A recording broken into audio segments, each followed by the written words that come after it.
my images show asymmetric, and I told him, hey, I've suffered like nose problem for a long time. And you see, this is a little asymmetric. And I was very concerned. Oh, I have nose problem because of this. But later I realized many people do not have perfect symmetry. So in fact, the symmetry is overall right, but I guess it's not something to worry about. But however, this allows us to see inside our body, especially when there's a disease such as a tumor growing, or if I got stroke and this or hemorrhage, and this is a good way to see inside body even without any concern of radioactivity. So this MRI revolutionized medicine. Of course, thinking about right. So this MRI measures the response of the atomic nuclei of body tissue by using high frequency radio waves in a strong magnetic field. So MRI measures and then generates this in a strong magnetic field. It actually measures the atomic nuclei of the body, especially hydrogen atoms, and that gives a very interesting contrast. And it's known to be very good for soft tissue contrast. On the contrary, X-ray. So you are very familiar with this X-ray, chest X-ray. So you can see this X-ray is producing images of internal composition of the body by passing through the body with an X-ray. X-ray is a very strong high energy electromagnetic wave, which is called ionizing radiation, which can be harmful if we get too much exposure.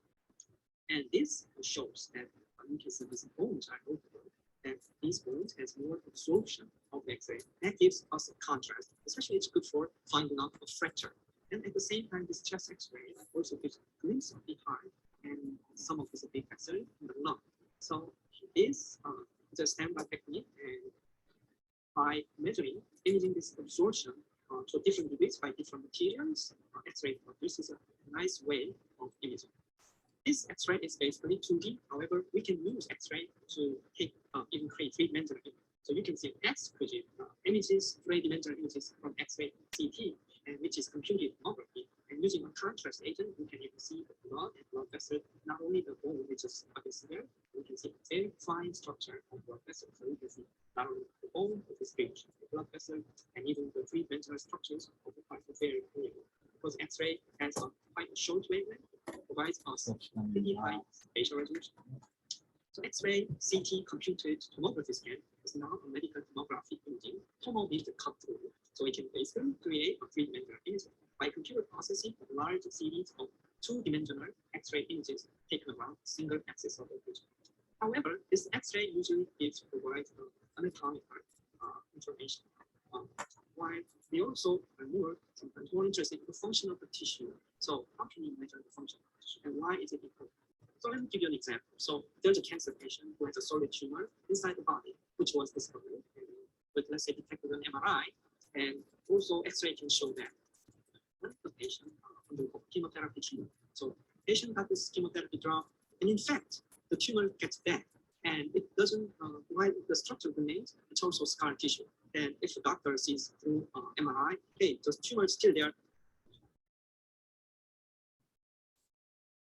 Sorry, I think there's some noise, so I'm gonna try to fix that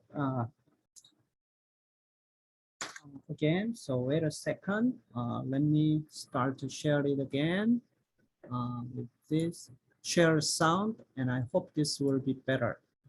Okay, I'll resume it. Oops, how can I remove this? Oh my gosh. Okay. How can I make this one? Taking this chemotherapy, which is quite noxious, it can be harmful for the patient, while he or she didn't realize the tumor is already dead while it was already scarred. So this gives us an idea that, oh, we have to better to see the viability of the tissue for this tumor, so that if it's already dead, we probably don't need the treatment anymore. So for this aspect, let's take a look at functional imaging and function and metabolism.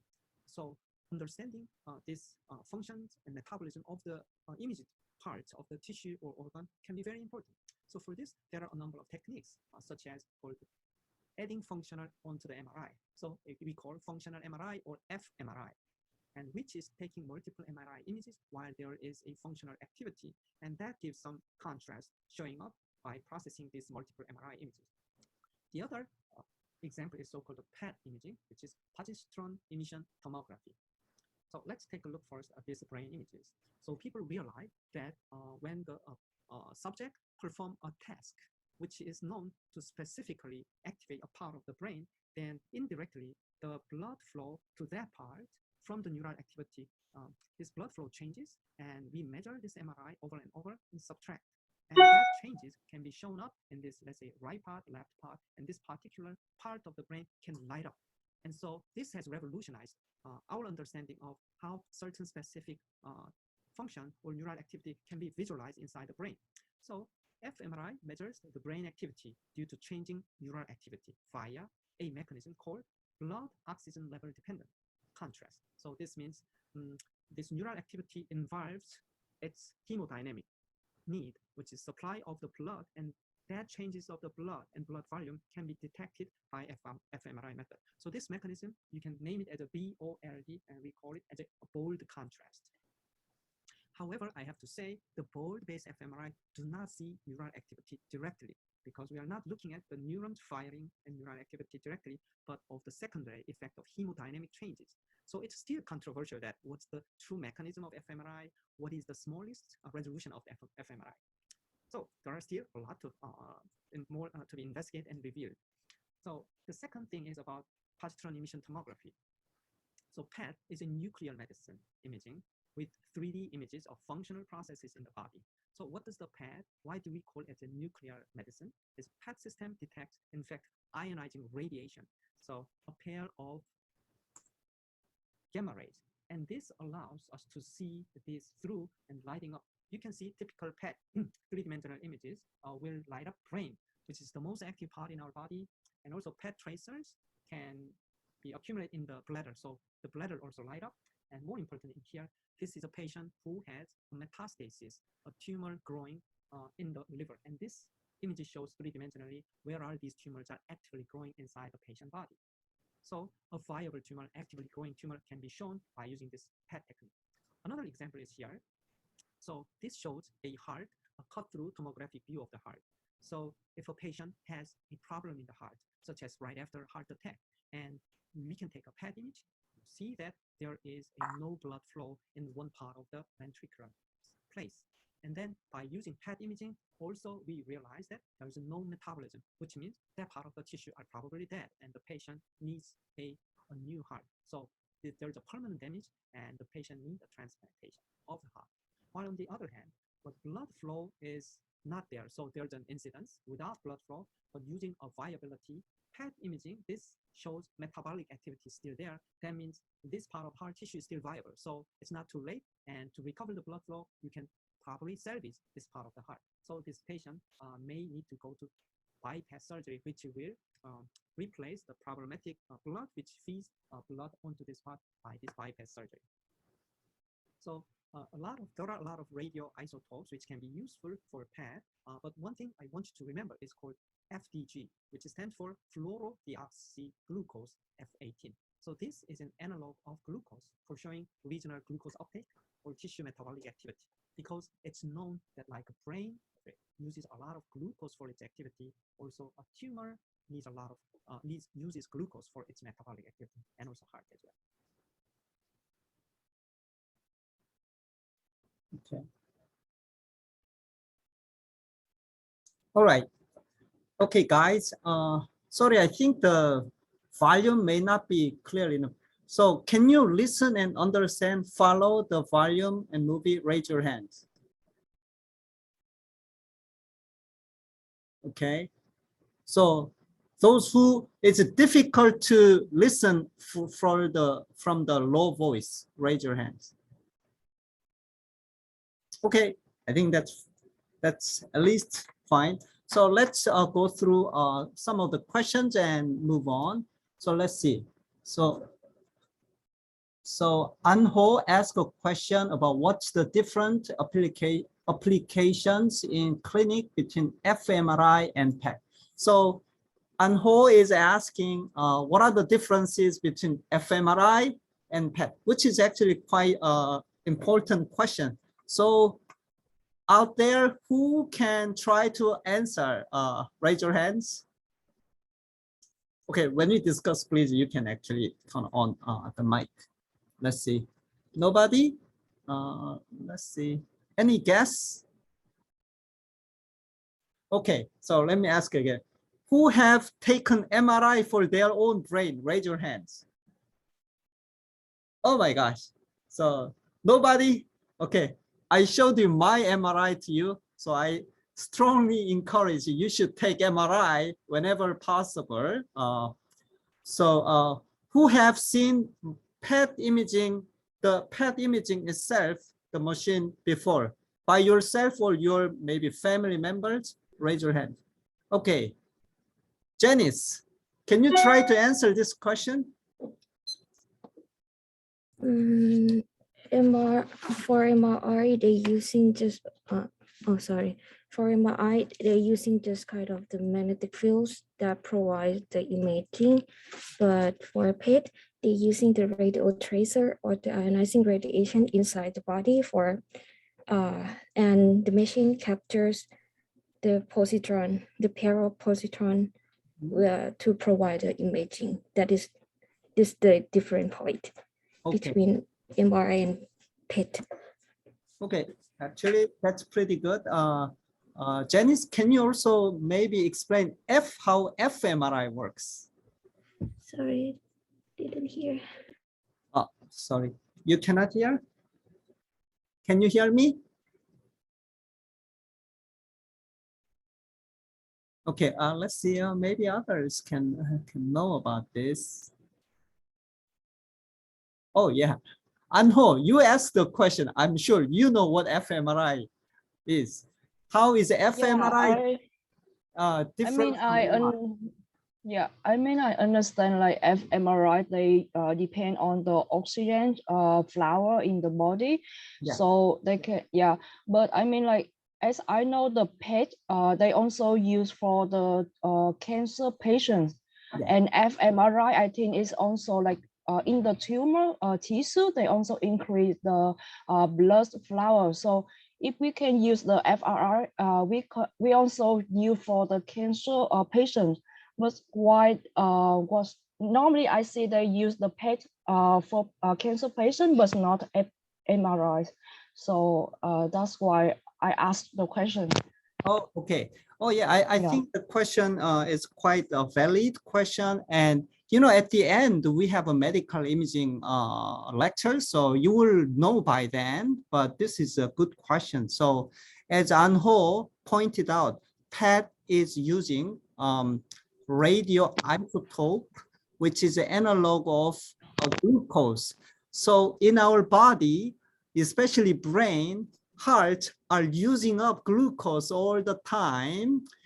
But what's more is if there's a tumor, cancer in the body or in the brain, they will actually suck and utilize glucose more. So we just put radioisotope to the glucose analog to find out that place.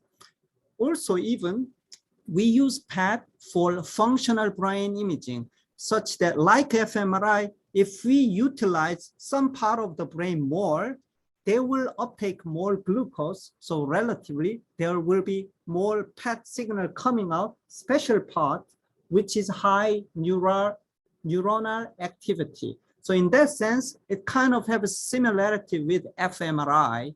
However, I've never seen fMRI for tumor imaging. So on the other hand, fMRI application is more for in neuroscience to find out which part of the brain is activated, because we cannot see, in this case, the neuronal activity directly. However, neurons are very active. They use a lot of oxygen and nutrient, so that oxygen consumption is showing up in fMRI imaging. So hopefully this makes some sense for you, and I'm sure you guys will get to know more and more as we move along. Okay, so that's good. And let's see. Chuang asked a question. PET is often prescribed to take images of which specific part of the body. I already kind of told PET is wherever in our body where a lot of metabolic activity, which needs a lot of a glucose uptake. That's where PET signal is coming from. On the other hand, when there's a cancer, they are the one who sucks up all this. So that's why it's useful for cancer and metastasis imaging, which I showed you in the movie. And hopefully it makes sense. Second question, I know combined PET-CT, is it the most advanced technology used in early cancer screening?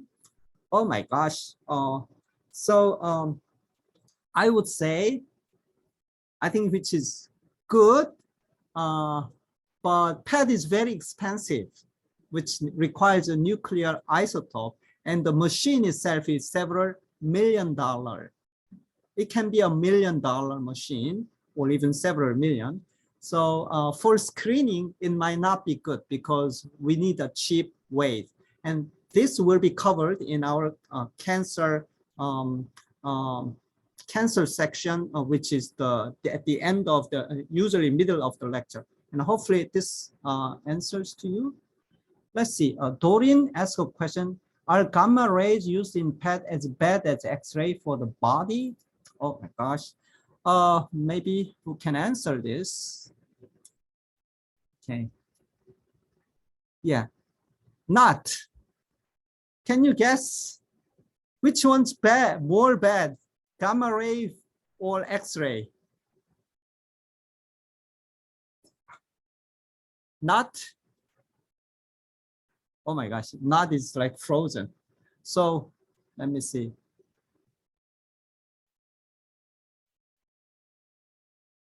Yeah, who want to answer with this? Gamma ray versus X-ray. Let's see. Not, are you here? Oh, okay, not is out of the class. Okay. Nobody? Janice, you've done some medical imaging. So I went through reading all your background, so it was good to see. Janice, can you guess? I think for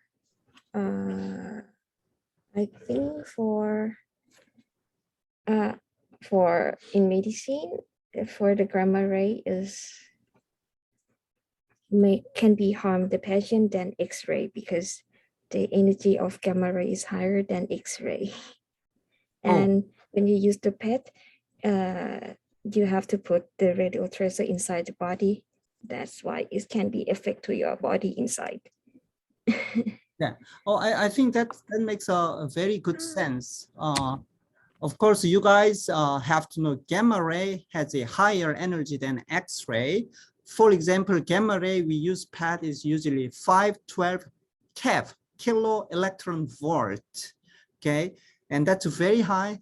But usually we use this PET for finding cancer, which is even more devastating than the potential risk of gamma ray. So that's why we are using it. Okay, and X-ray, yeah, we are trying to lower the dose as much as possible. So I think hopefully, Doreen, does it make sense to you? Okay. Yes, makes sense. Okay, let's go. Uju, please write your name in English if possible. Is there any other method for measuring directly neural activity? Okay, very important question because bold was indirect way I put. So this should be answered by Anho, who is in now neuroscience laboratory. Anho, why don't you comment on this? I think like EEG, we can use EEG to measure the neural activities, and this is in various ways for the human. Yeah. Okay, that's a good answer. But is EEG a direct neural? Does EEG measure direct neural activity? No, because like we have to measure it through the scalp, so it's not directly. I think like it's if we apply for the human, it's really hard, but we can like inject the electrode inside the brain tissues, and we can measure the neural electric activities. But normally we use in the for mice. rarely for the human. Yeah. Okay, yeah. So yeah, I think it's more direct than fMRI because fMRI do not measure neural activity directly. It measures hemodynamics, the blood perfusion changes with oxy and deoxyhemoglobin. So Yeah. in that regards, EEG or electroencephalography is measuring electrical activity, so it's more direct. But whether you are measuring like neuron, the actual neuronal cellular activity coming from action potential is kind of, there's a way, a little bit of a distance. Okay, so Uju, that was a good question. Let's see, Janice, page 3, how much the strongest magnetic field can be used in MRI used in medicine? Okay, that's very good question. Let me see who have the, hey, Anho, you have been in medicine, so you can tell about this. What Tesla are we using in the clinic? What test? You mean T, magnetic field. So we go in the clinic, 1 Tesla MRI or 1.5 Tesla MRI. Not understand. Okay, so you know Tesla. It's a strength of magnetic field. So when we are using MRI, we should have the magnetic field strength of the MRI. The higher, the better, the more expensive, higher resolution. Oh, I just remember the like slides and oh my God, I forgot the how many slides. Okay, fine. So for this, oh my gosh, there are too many questions. so this case, who is this one? Oh, Janice. So in Korea, you go to hospital, take a look. They sell 1.5 Tesla. That's typical, but some very good hospital use a 3 Tesla. For research, we use 7 Tesla. And even in South Korea and in the US, people trying to make 14 Tesla MRIs. I myself used 9.4 Tesla for mouse experiment when I was in postdoc. Okay, so hopefully this makes sense. Okay, so Manor, Jiher, what's the best method to measure neural activity? I think that's kind of the interesting questions we have seen. We'll go through this further later. All right, thank you for the participation. Let's move on to the next movie. Let me share.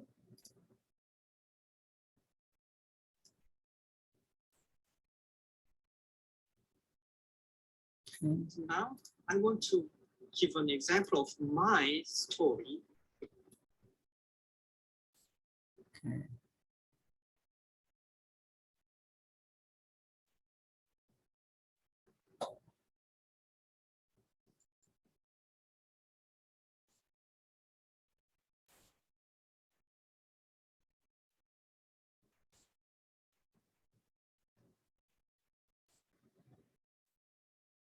Share.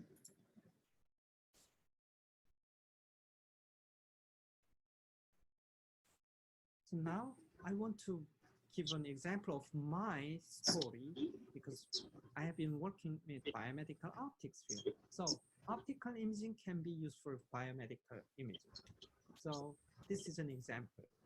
So when I was a graduate student, I had a chance to work with a startup company, which is looking for how to improve dermatology surgical technique. So let me explain you one thing. This poor figure shows that patients suffering from the skin cancer, and to find this cancerous region and to resect it, you don't want to have a lot of safety margin on the face of the patient. So like upside, very important organ like brain or exposed part of our face, we want to minimize unnecessary cut. While cancer is so dangerous that you don't even want to leave any cancer cells behind after resection. So there is a dilemma. So showing you here the with the skin, skin is composed of layers. The top outer part called epidermis, and inside is the dermis. And there is a visible lesion on skin, and dermatologists are suspecting there's a cancer here. So what they do is first, very thin layer of the skin is removed. And then that bottom part, which may contain tumor. So you flip it, you cut through, and then you examine it with a microscope to see if there is any remnant tumor in some part of this inside of part. So let's say he found one region here, still cancer remained, then he go back and take not the whole area, but only that part. So another thin layer is being removed. And then again, you flip it, you watch it microscopically to see if there's a still remaining cancer. So he found one and this part. So you remove another thin layer. And then until you repeat this until you don't see any cancer remaining. So this way, we're trying to minimize the resection of the skin, but make sure the cancer is being removed. So this is what's happening in the dermatology skin cancer clinic, and how, let's take a look what the procedure looks like. Removal of the skin, it takes, let's say, 15 to 20 minutes, and you send it to a lab for microscopic tissue examination, and that takes time for the staining while the patient is waiting. And then you found like another layers of tumor, remnant tumor, then you have to go back to this, repeat and repeat, and that takes a long time. And all cancers only removed, then the dermatologist will reconstruct the part of the skin, and this surgery is finished. So this is called Mohs surgery. So Mohs surgery procedure, also we call Mohs micrographic surgery. This is a precise surgical technique to treat skin cancer. During the surgery, thin layers of cancer-containing skins are progressively removed and examined until only cancer-free tissue remains. Yeah, the real issue is it takes time for the dermatologist, and also you need a laboratory personnel who are specialized to do this as a staff. So what I have been asked to do is develop a optical imaging technique which may remove this external staining, which takes a long time for H&E called hemotoxylin and eosin stain, by just pure optical technique. So here comes a very rough draft of this idea. And I was working for a startup company who is working on this process. So this is called fluorescence polarization imaging device to improve Mohs surgery procedure. The idea is actually pretty simple. So this was licensed from Massachusetts General Hospital, a faculty there, and the company bought the license and tried to build it. So this is a simple diagram. The CCD camera watches the sample when the Mohs surgeon took out the tissue and upside down and put it here. What I want to do is illuminate the laser on top of the sample, but we know that the light electromagnetic wave has a polarization. So we control the polarization as an in-plane polarization and just orthogonal to the plane polarization to take two images, and we subtract and normalize them to see if that gives a new contrast for this tumor tissue compared to the neighboring normal tissue. So this is a schematic of how it looks like. So I was having a fun making this because I was allowed to order a lot of money to find out what are the best optimal camera for this. And this is simple system, and this analyzer contains a linear polarizer, which requires to have a very good polarization. And there's an illuminator which shines the sample. And with this, I did take some of the images, for example, basal cell carcinoma as an example over here. And to create this, this is another example of squamous cell carcinoma.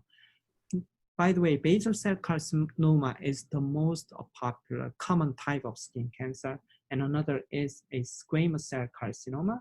So I took a P polarization image of the reflected one and S polarization image, and by subtracting this and normalizing them, I can create higher contrast fluorescent polarization image, either gray or color. So I had a chance to present this one in front of a number of dermatologists in Boston Medical Center. And one of the doctors told me that he was very happy to watch this. And he, in fact, to build this, the tool, it doesn't cost too much money. It's because it's relatively simple and easy geometry. However, he was telling me that, oh, if, you know, it shows some interesting results. And if you turn out to be working very well, I'm willing to pay $100,000 for this machine. And I was so stuck by this. Hey, this doesn't cost that much money to create this. And he has an entrepreneurship mind himself, and he's explaining me that to run this mode surgery, you not only need a separate laboratory to do this staining and examination, then you have to hire a staff member for doing this. To take care of this whole arrangement, actually it's a headache for the doctor. So if there's a machine like this, you just cut it and put it on top, and then just push a button, and it shows right away a quantitative image results, and which you can interpret. And that's worthwhile more than $100,000 because he's already spending more than that for his traditional ways of clinic.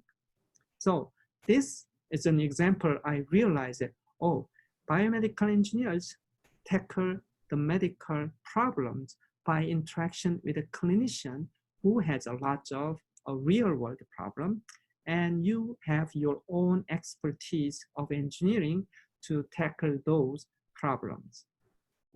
So in the end,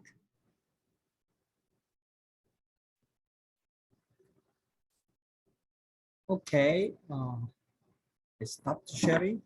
All right, so I tried to answer as much, which is a direct one, but let's see if there's anything. So to save some time, I would choose some question, but the rest of the question, you can use it to send it to YouTube for your own question, and you guys will answer to each other.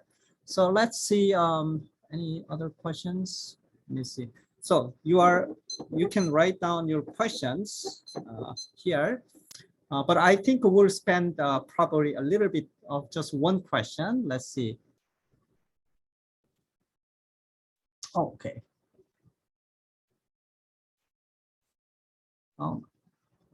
Okay, so there are many questions here, but let me just choose Shin So-yeon's question.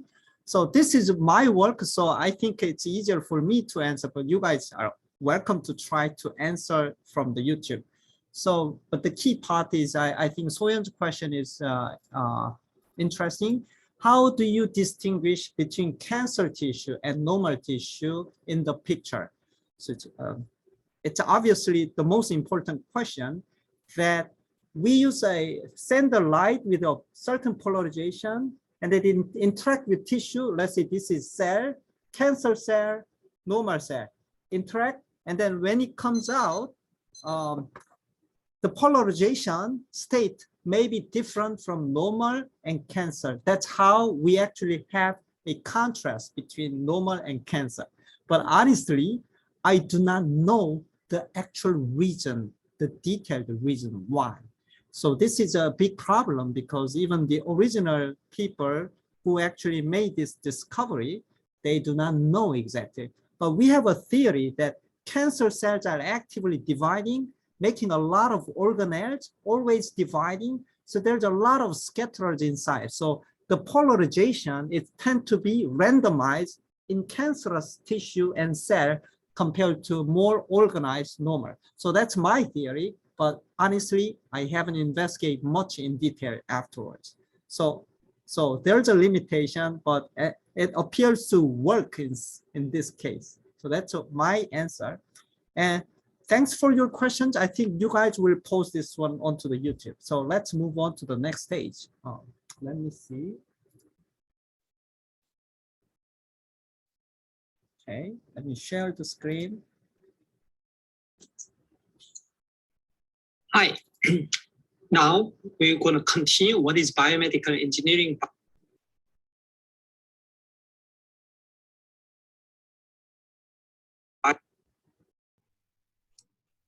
So now this time we will discuss about biomolecular engineering. So what is biomolecular engineering? It's coming from using chemical engineering principles for design and analysis of drug delivery system or tissue or cellular level engineering. So interaction of medical implants and the body or biomaterials design and drug delivery system and so-called nanotechnology plus biotechnology. So nanobiotechnology is an example. So I'm going to introduce a discipline called tissue engineering, which belongs to related to biomolecular engineering. So the use of cells and biomaterials and biochemical factors to improve or replace biological tissue is called tissue engineering. Let's think about an example. So for example, artificial skin. How to create artificial skin if a patient has a burn injury and some part of the tissue or skin has to be replaced or regenerated. Then maybe for the time being, we can create artificial skin, so which can protect the skin from infection and help regeneration and wound healing. So to create this, let's see one example. So we need a raw material. So the tissue is composed of cells, so cell and biomaterial and scaffold. Scaffold is a temporary supporting structure, usually used in construction site. So in tissue engineering, we can also use this kind of a scaffold, which supports the cells and can create a microenvironment. So scaffold plus cells. And to be able to make it more relevant, we need to also consider environmental factors. So this includes cytokines, growth factors, genetic manipulation, mechanical forces, and physical chemical factors, spatial and temporal signals, and extracellular matrix molecules, and cell surface molecules. So these factors intricately interact and create an environment which is happening in our body as a tissue. So these can create an engineered tissue so that we can create a tissue substitute. So here I talk about cytokines, and let me explain you what cytokine means. Cyto means cells, and kine means movement. So this is a small immunomodulating agent or proteins that are secreted by the immune system and have an effect on other cells. So these are a bunch of factors we can control and provide environmental factor, and we can create tissue substrate. So how close we are from this artificial skin? I would say we probably cannot totally replace. So, but we can help promote repair and regeneration process of the tissue. So we call this as a tissue engineering construct.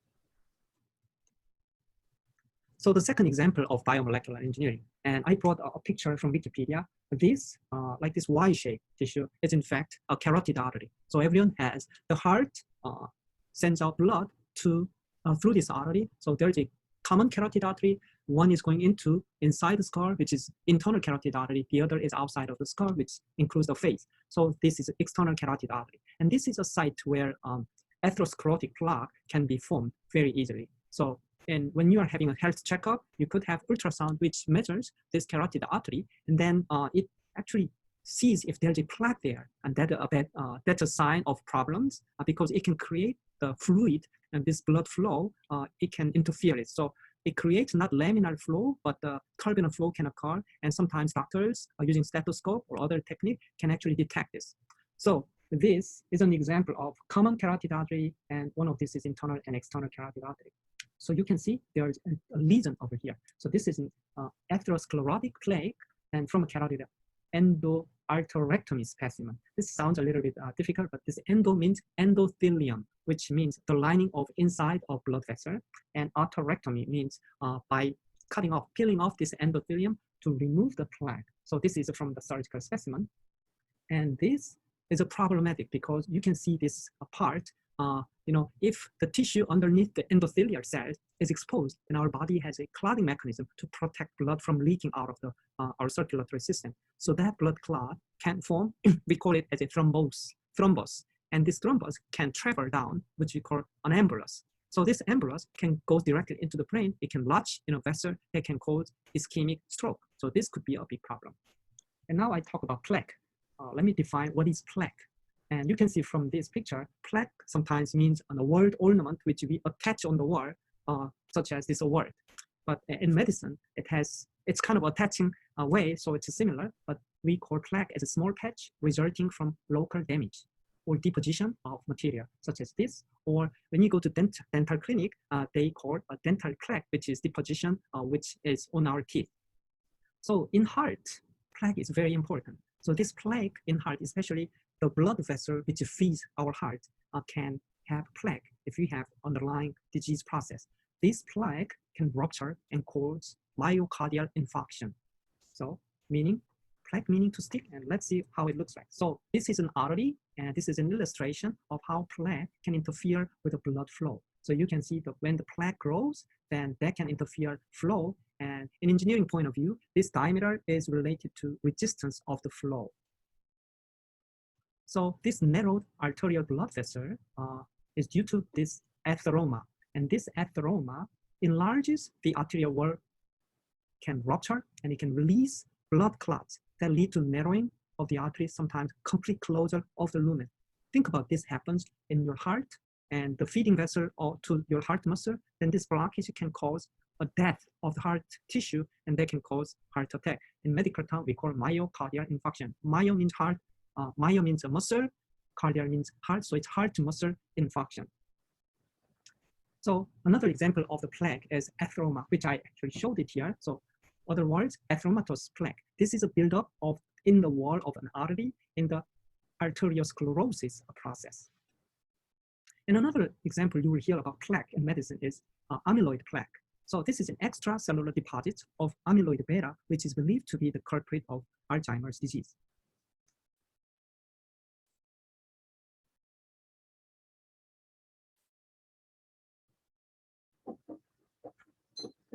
Okay, so I guess I will give you 1 minute to write down your questions. Let's see.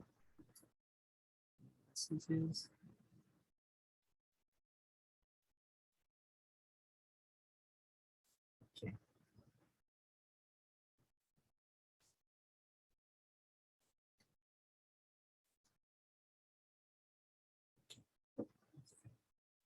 Stop sharing.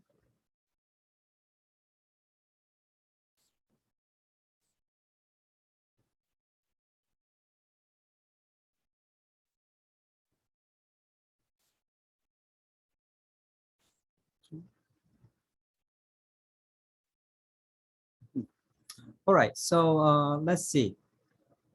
So Tami has a question. Is the thread used for arteriosclerosis biodegradable, or should it be removed through the surgery? Tami, where's Tami? Are you talking about the stent?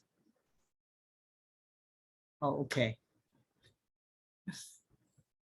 All right, so yeah, I think so. For here, the stent used to be a metal wire, so I think that's how typical stent has to be done.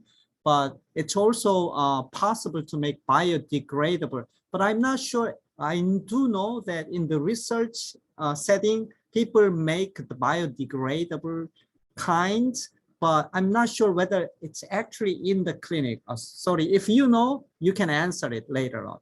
Okay, so let me see. So that's what are some procedure to relieve atherosclerosis. Yeah, it's a good question. I think we will probably get back to this later on. But arteriosclerosis, actually, I'm not sure arteriosclerosis, we have a procedure. This is a kind of long-term effect of diet and genetic factors. So there are surgical or procedural techniques to make such as a stent. So we will have more of this later on. And I think we'll move on to the next movie. All right, so let's see. So that's a little bit long. Let me share the screen. So before getting into the stent, I want to discuss about the pathological process in the heart, which is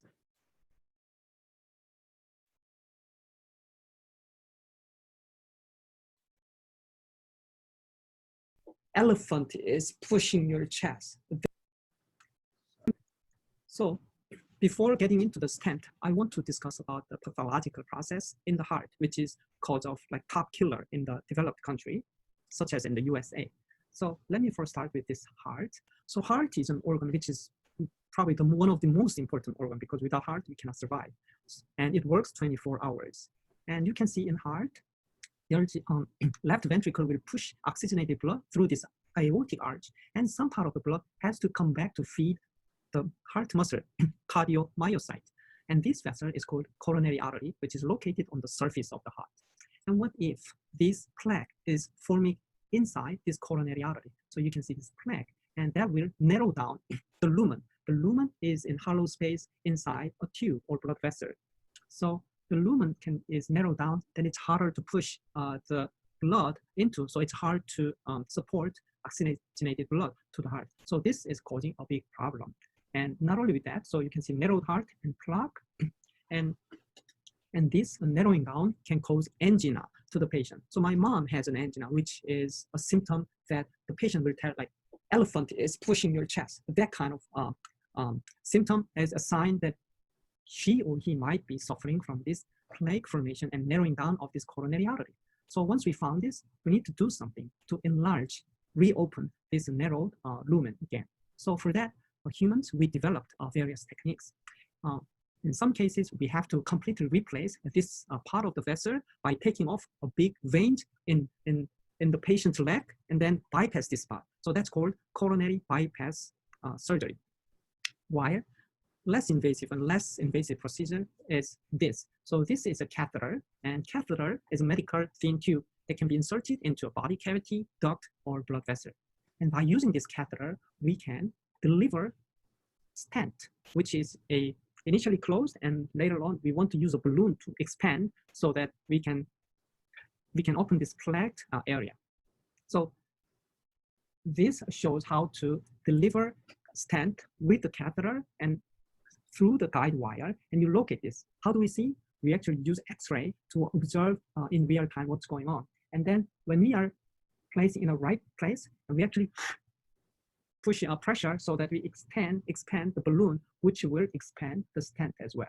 And then we suck the balloon, collapse the balloon down, and then withdraw this stent so that the expanded stent will remain here. So stent to widen this part of the artery, and it compress the plaque, and the blood flow now regained its normal flow. So this is compressed plaque, and you can see this widened artery and cross-section of a stent.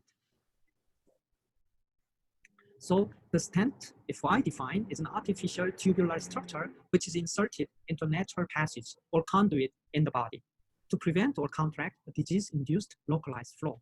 So there's a very interesting story about the stent. The Boston Scientific, a major company for stent, whose one person from there will talk about us. That stent is very difficult initially getting into the medical community, because previously without this, usually the surgeons will take this place, and he or she has to do bypass surgery, which requires an open heart surgery. You have to open up your chest and expose the heart, and then bring this coronary bypass from the vein of the leg, and then you have to do this surgery, which is a major surgery. However, this stent technology, to bring this stent with a catheter, do not need to open the heart.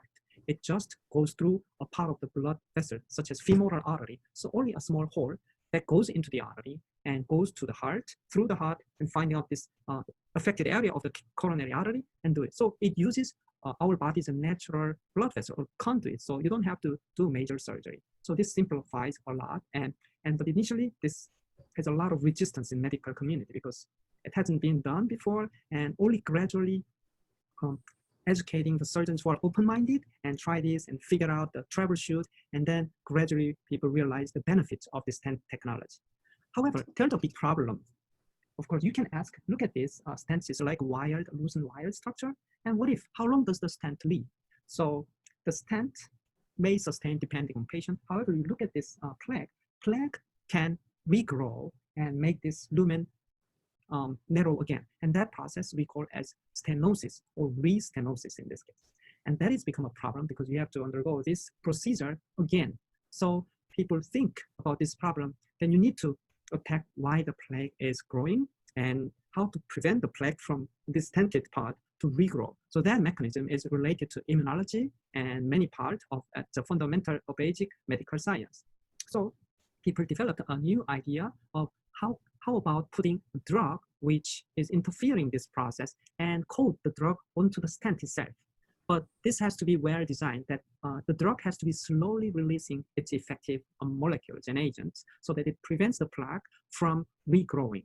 So this is a technology, an idea called drug-eluting stent. So drug-eluting stent is you coat and the drug on the surface of a stent, which is usually metal, and controlled release of the drug will prevent the plaque from growing and prevent restenosis. So this is a wonderful idea. Now, even this is more expensive, many patients and many procedures actually use this drug-eluting stent. So elute means to remove by washing with a solvent. Now, let's change our gears to another interesting example of brain tumor. So there are a number of kinds of brain tumors. One of the most dangerous one is called GBM, or glioblastoma multiforme. So this malignant glioma, do you know what the mortality rate if one gets this glioblastoma multiforme? It's 100%, and it can kill the patient pretty quick. So this is a major challenge in medical society. And one of the problems is when you have a drug, either orally or IV, the drugs do not usually get into the brain parenchyma, which is the tissue itself of the brain, due to our natural mechanism of blood-brain barrier. Because of this, it's hard to deliver drug properly in the location. And so one of the MIT Institute professor, Bob Langer, while discussing with clinicians, he's got a good idea. So how about directly put the drug into the tumor site? After the surgeons remove the tumor, why don't we just put the drug onto the site and slowly releasing the drug over time, which can kill the remnant tumor? Because the GBM procedure, the surgeon goes in and then try to look for the tumor and tumor boundary, he actually resect the tumor. The problem of this malignant glioma tumor is the boundary is not well defined. And so it's almost impossible to find out all the tumor cells with the margin clearly defined. So there are gonna be remnant tumor cells, which will eventually regrow and kill the patient. So this glider is a small disc or wafer structure where you put the drug in and then control release of the drug over time. And in this case, glider has a carmustine, which is an alkylating agent which prevents DNA replication in the treatment of malignant gliomas. So this was the only treatment for malignant glioma approved by the FDA and the European Medicine Agency. So in 1996, FDA approved this GBM treatment, the use of glider. So how do we do it? After surgical resection of a brain tumor, up to 8 wafers or discs of these are placed in the tumor resection cavity for a controlled release of local high dose of chemotherapy drug to the surrounding tissue to eliminate the residual tumor cells, such as this allows no need to cross the blood-brain barrier through other routes of drug administration. So here's a schematic how to do it. Up to 8 biodegradable discs are implanted in the brain cavity after the surgery. And these discs release chemotherapy drugs, carmustine, which continues the active treatment of the tumor while patients await radiotherapy. So the size is like a small coin. And this drug, wafer or glider composes of biopolymers, which is a biodegradable, which allows a slowly releasing of the drug. However, I should say this glider is also not perfect. I mean, any approaches, we should see like the big good idea, but we also have to assess the results. And there is also involves an adverse event. So with glider wafer, so one is brain edema, which is a expansion of a brain with the watery content and healing abnormalities. So it can also leak out cerebrospinal fluid, which sustains the brain in buoyancy. And also there's higher risk of intracranial infection. Thank you for your attention.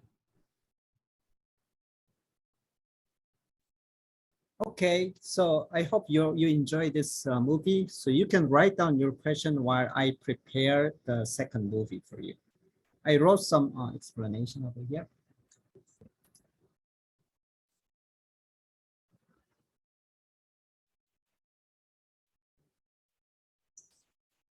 Hi, now let's continue. What is biomedical engineering? You can write down your questions. For 1 minute.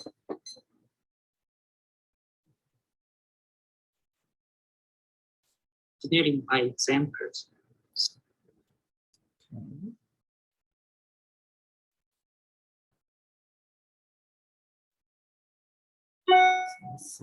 Okay.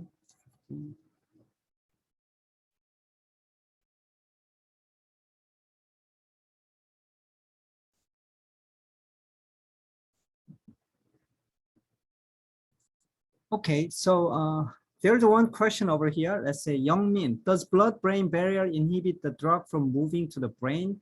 But does the drug in the brain not block it from moving to the body? I think this is a very good question. The blood-brain barrier inhibit drug from moving to the brain. So I think this is such an important question. I would mention just one time. So typical drugs which you are injecting into the bloodstream, for example, like antibody, or oral intake, which eventually go to the blood. And that drug has to go through the blood vessel into the brain. They have to diffuse out.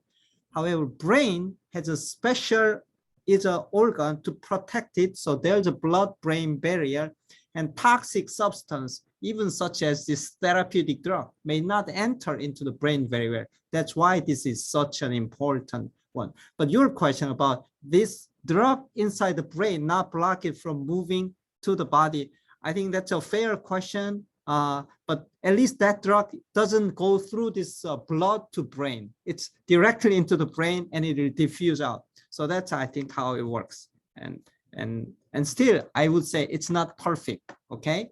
So, okay, thank you. I think we'll move on to the next movie. Let's start. So Now we'll discuss about systems.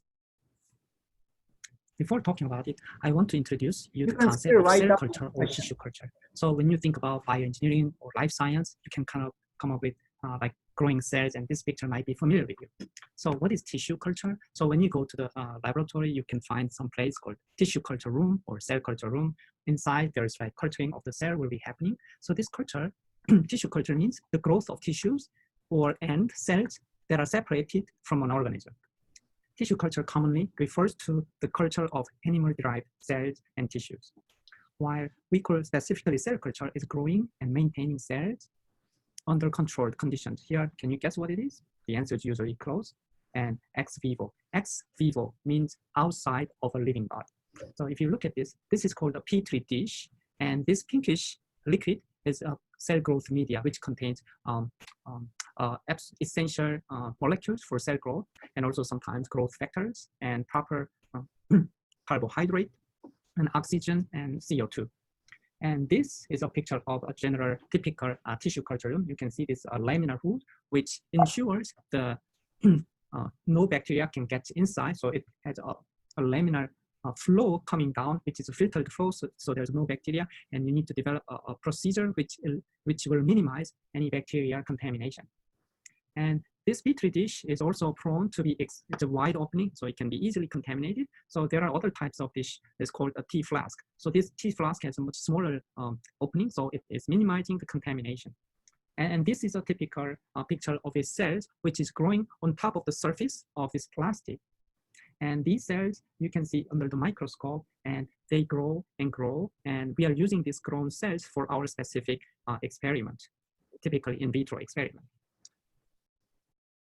So then we need to understand the terminologies more here. So in vivo and in vitro experiments, two different ways of conducting biomedical experiments.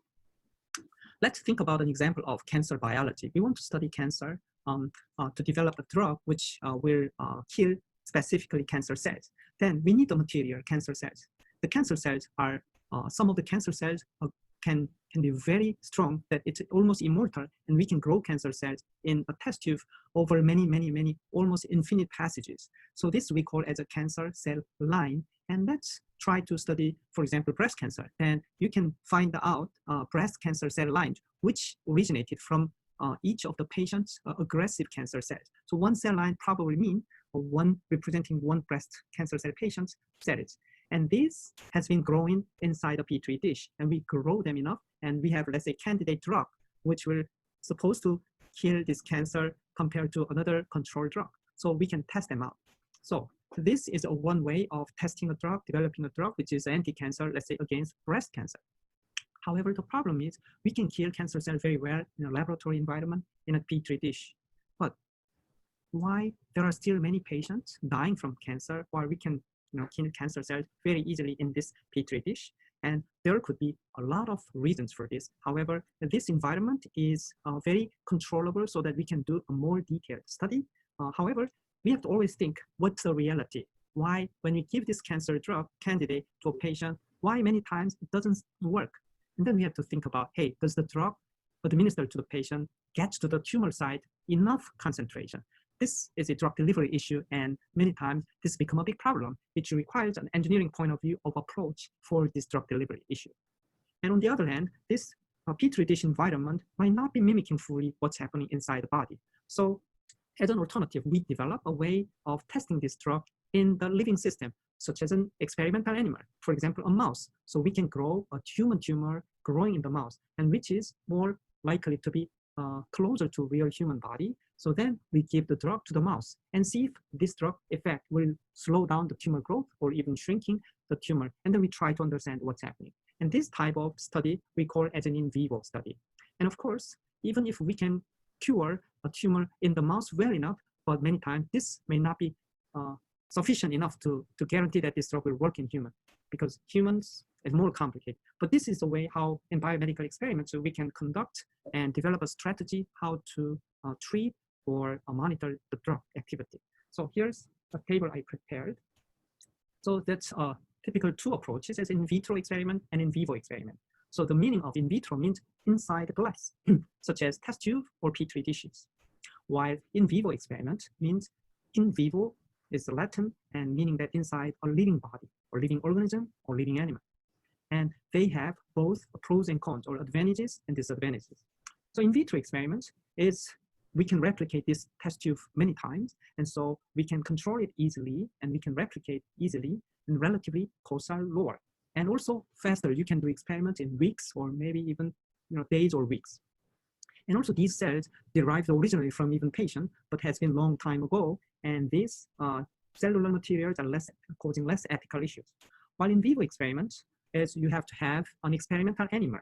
So the tumor, let's say tumor cells growing inside an animal body will probably make it more intact biological microenvironment. So that means the phenomenon, the results you obtain from the in vivo experimental animal body could be more relevant to the real human patients. So let's think about the limitation of these two approaches. In vitro approaches are, it's easy. You see the cells growing in the media, you apply a drug to see if how many cells are being dying. And however, this is not mimicking the real microenvironment. So all microenvironment cannot be taken into account. For example, like tumor growth requires a new vessel growth from the surrounding vessels, which we discussed as angiogenesis. However, in vitro system, there's already plenty of an oxygen and you don't even need to consider blood vessel. So, if you want to study this part, it's maybe not easy to study with in vitro experiment.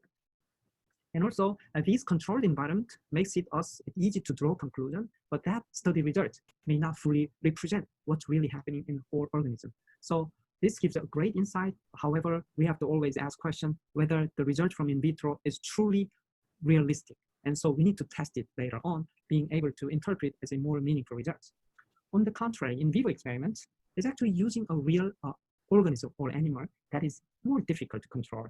And in science, repeatability is very important. So the result what we observe or we got can be reproducible from other laboratories, makes the result more reliable, and people consider it very important. And that is not as easy as in vitro experiment. And of course, instead of cell line, we are using a real animal, and that becomes more expensive and of course, time consuming. And also at the same time nowadays, ethical issues are important because animals, we have to protect them. We have to consider ethical issues of this experiment.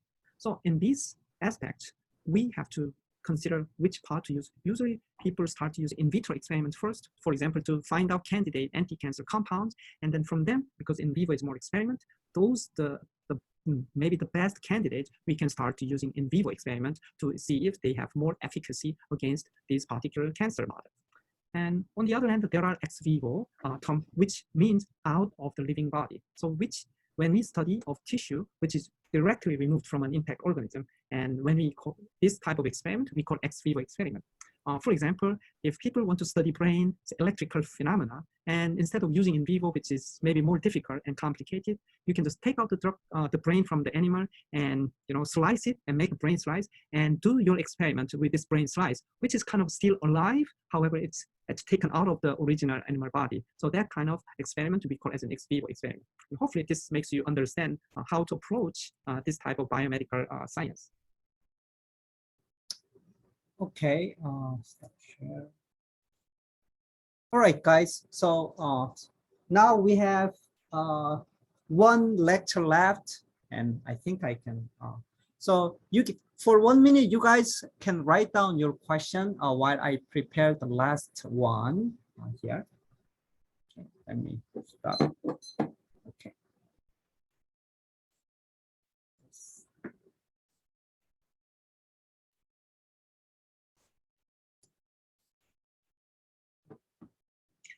Now, let's just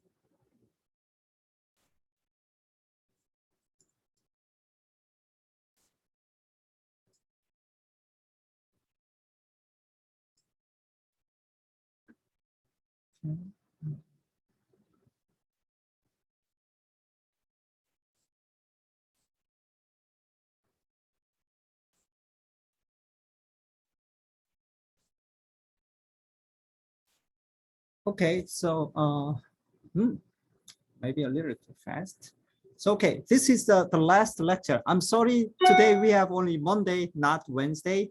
So we are a little bit in a hurry, but you're supposed to write any questions down here. Okay, let me go ahead to play the movie here. So this is the last one. So for today, right after, I want you to write down your feedback today before leaving out of the class. I'm saying this before 10:20. Okay, let's get started. Systems biology. Systems biology means the study of interactions among the components of biological systems and how these gives rise to the function and behavior of the whole system. So systems biology requires more of a quantitative, mathematical, or computational approach. And this is more holistic approach than previous, maybe decades ago, reductionist biology approach. Reductionist approach means you take out the part and part, you study this part well enough, then you may be able to construct the whole picture. But systems biology is thanks to the development of more technology. Instead of like single gene study, we are now dealing with a whole genome study. And this big data, we can actually build a network or modeling of how the whole system components are interacting together. So this is a diagram for systems biology. So in life science, starts usually with hypothesis. So in many life science grant, we have to start with a hypothesis. What is hypothesis? Hypothesis is a worldview that is testable. So that with your hypothesis, you test your hypothesis either that way or the other way. And for example, you are curious about one gene in a biological system. You consider this gene may be important for some function. Then you could either eliminate the gene and see how the system, the cell, or the animal works. Or if the gene, you can actually put the gene more here so that see if that also affects the final expression and function. And you can have your hypothesis.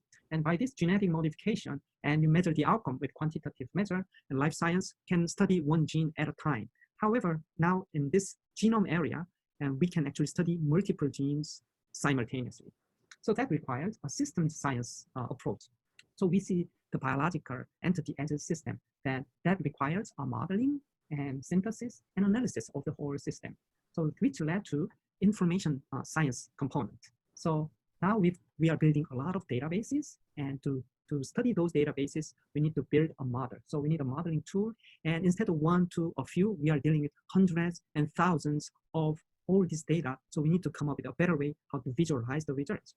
So this is possible by advanced array technology. So array is just a grid pattern, which the measurement, instead of one single measurement, we are talking about simultaneous hundreds and thousands of measurements. So simultaneous measurements of thousands of genes or proteins within a cell or tissue.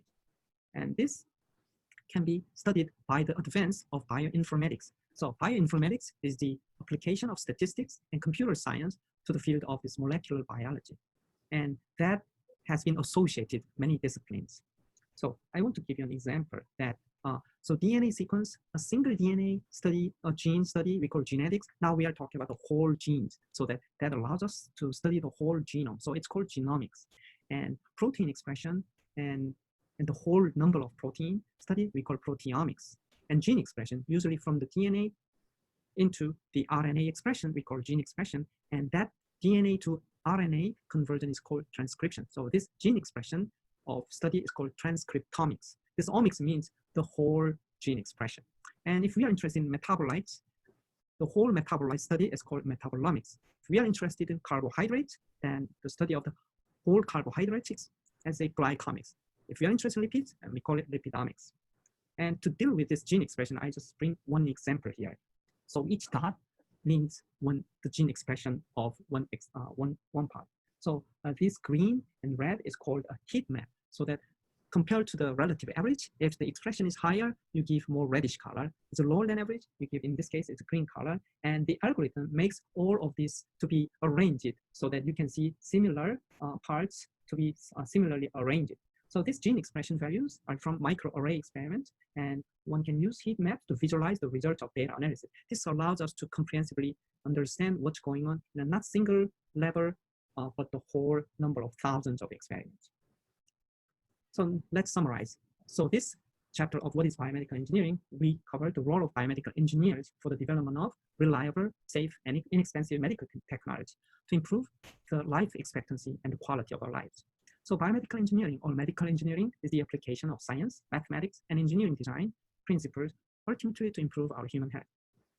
And this biomedical engineering often specializes in various sub-disciplines or fields. So whatever your backgrounds are, there are always you can contribute as a biomedical engineers to solve ultimate problem. So emerging human diseases and our new discoveries in physiology and human health provides us to new problems of the future. So with the advancement of engineering and science and sub-disciplines, we can combine to cope with challenging problems of human health. Thank you for your attention.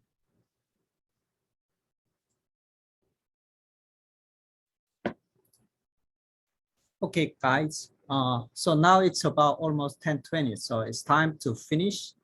Before finishing, I want to share the YouTube video channel so that you guys understand what do we mean by question and answer through the YouTube. So this is the YouTube channel.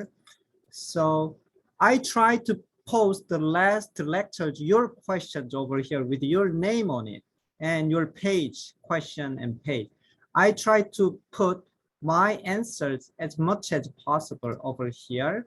So this is what I mean. So each of the lecture, you write down your question, and during the time you write down your answer to others. The more you write down answer, you get more points. So that's the whole heart of this process. So I'm trying to move, of course, in class, interaction is very important, but what's even more important is even outside of the class, you are feel free, write your question and answer as much of the questions to your peers. And that way we want to make this more rich experience for you. So this is it, today's class. But today I know this is like you trial a little bit busy for you unless you have previewed. So you are supposed to preview, and we will make the class time more question and answer and discussion as much as possible. So please, today, please write down your feedback to this chatting before you leave. So this is the end of the class, and thanks for your participation. I want to listen what you want, maybe any suggestions, anything which is unclear. And sorry for the initial low voice at the beginning. Okay, thank you everyone, and I'll see you on next Monday, not this Wednesday. Bye.